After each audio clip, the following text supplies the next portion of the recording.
Good morning. It's Wednesday morning, and today we're going to read from Acts 3:11 through 16. While he clung to Peter and John, all the people, utterly astounded, ran together to them in the portico called Solomon's. And when Peter saw it, he addressed the people, "Men of Israel, why do you wonder at this? Or why do you stare at us? As though by our own power or piety we have made him walk. The God of Abraham, the God of Isaac, and the God of Jacob, the God of our fathers, glorified his servant Jesus, whom you delivered over and denied in the presence of Pilate when he had decided to release him. But you denied the holy and righteous one and asked for a murderer to be granted to you, and you killed the author of life, whom God had raised from the dead. To this we are witnesses.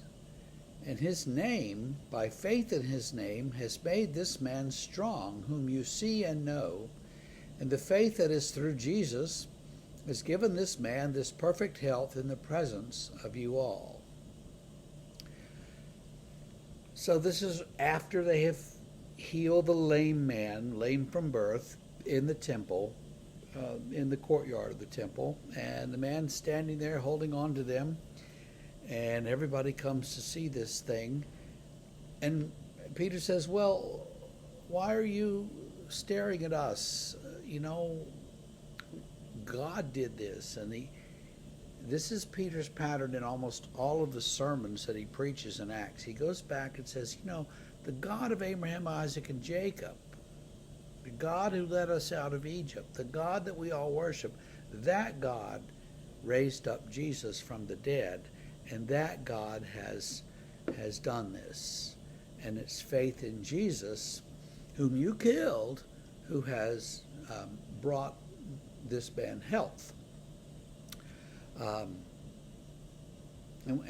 As you read this and you see all the titles, you realize that Luke, as he's writing this, has kind of maybe polished it up a little bit. We don't know if maybe Peter actually talked like that, but it certainly is complete. He's added things and fixed the story so that what Peter says is full and complete, and he includes all the aspects of God's glory, and he tells the story, the God of Abraham, Isaac, and Jacob, so that ties it to the past, glorified Jesus, his servant, that you denied and that you said crucify, and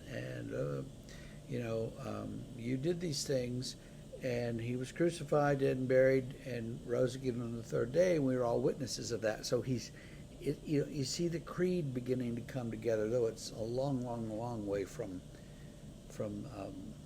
the creed that we know.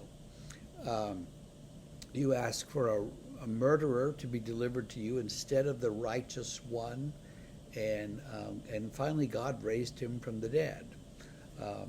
And so it's faith in this name that has made this man well. So this is the first part of Peter's sermon. We're going to continue with the rest of it the next few days. But this is what Peter says to the crowd then as they come staring. How did this man, he's been lame from birth. It's not like he fell and broke his ankle, but it's stronger now and he's able to walk. No, he's never walked. And now he can walk, and look at him jumping, and they're all just astounded. God does astounding things. We don't always see them. Sometimes he does them, and it's only later that we realize that was really amazing, God. Or sometimes they're just kind of hidden from us, and we don't see what God's up to until later on. Nonetheless, I kind of want to go for expect a miracle. I'm not sure God's going to do that. Peter and John didn't heal everybody who was at the temple that morning. They didn't heal all of Jerusalem. They didn't heal the whole world. They healed one guy. And so the next guy might still be laying there going, hey, what about me?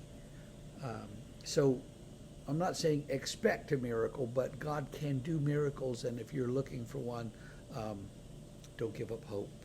Have a great day. We'll see you tomorrow.